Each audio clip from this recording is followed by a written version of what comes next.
रीवा के एक दंपति ने लोन चुकाने और 2 करोड़ रुपए का बीमा क्लेम लेने के लिए एक आरोपी खुद को मरा साबित करने साडू के घर जाकर छिप गया।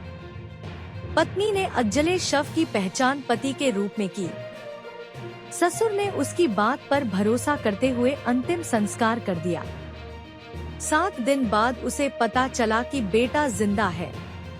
आरोपी पति पत्नी का नाम सुनील सिंह पटेल और पत्नी हेमा सिंह है। अब दोनों रीवा जेल में बंद हैं। दंपति ने हत्या का आइडिया यूट्यूब पर तलाशा। साजिश के मुताबिक सुनील की कदकाठी के विनोद चौहान से उन्होंने दोस्ती की।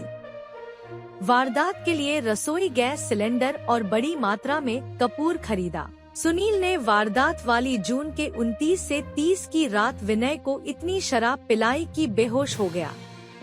उसे कार से उत्तर प्रदेश के चित्रकूट जिले के राजापुर थाना क्षेत्र में ले गया। कार में सिलेंडर का नोजल खोला, कपूर में आग लगाई और गेट बंद करके भाग गया। लेकिन किसी परिचित ने सुनील को जिंदा देख लिया और वारदात का खुलासा हो गया। पुलिस और सुनील का प्रयागराज में पिंडदान कर चुके उसके पिता अवध बिहारी सिंह से बात की।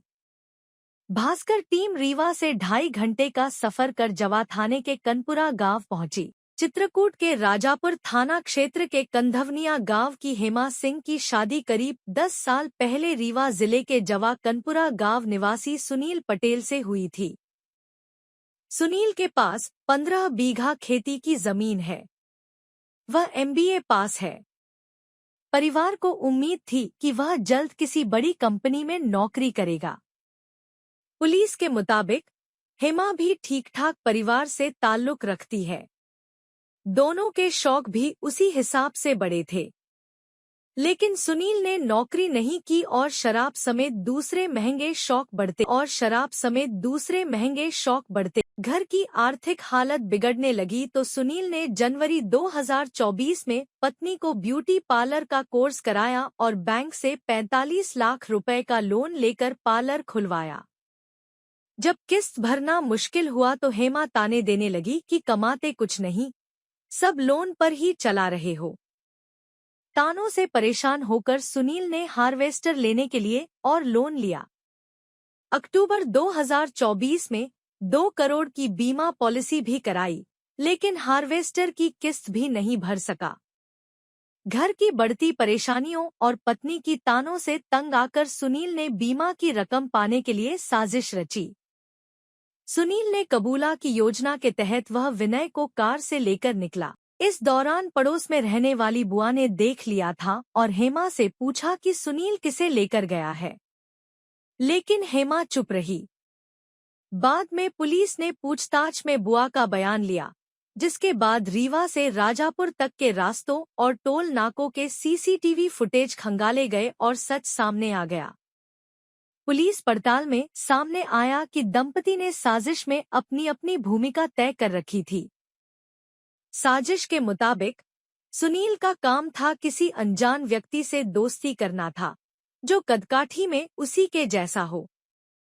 साथ ही यह भी पता करना कि उस व्यक्ति का फैमिली बैकग्राउंड क्या है, ताकि उसकी मौत के बाद कोई उसे ढूंढने की कोशिश न करे।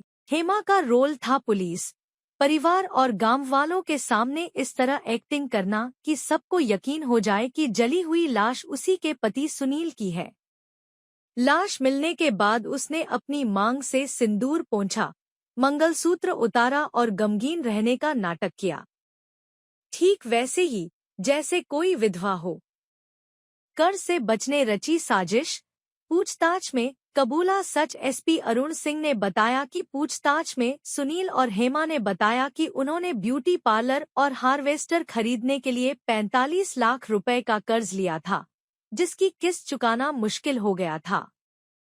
कर से छुटकारा पाने और बीमा की रकम हासिल करने के लिए ये साजिश रची और वारदात की। उन्होंने जवा थाना क्षेत्र के कनपुरा गांव में विनय चौहान नाम का युवक मिला, जो पिता की मौत के बाद नशे का आदी हो चुका था। सुनील ने विनय से दोस्ती की, उसे शराब और खाना खिलाकर भरोसे में लिया। 29 जून को विनय को फिर बुलाया और इतनी शराब पिलाई गई कि वह बेसुध हो गया। पहले हत्या की योजना शंकरगढ़ के रास्ते में थी, लेकिन बारिश के कारण हेमा के सुझाए सिकरी गांव के सुनसान इलाके को चुना गया। विनय की हत्या के आरोपी दंपति की साजिश में कार में गैस सिलेंडर रखना भी शामिल था, जिसे उन्होंने वारदात से एक दिन पहले खरीदा था। बड़ी मात्रा में कपूर भी खरीदा, जिसे घर से निकलते वक्त कार में रख लिया था।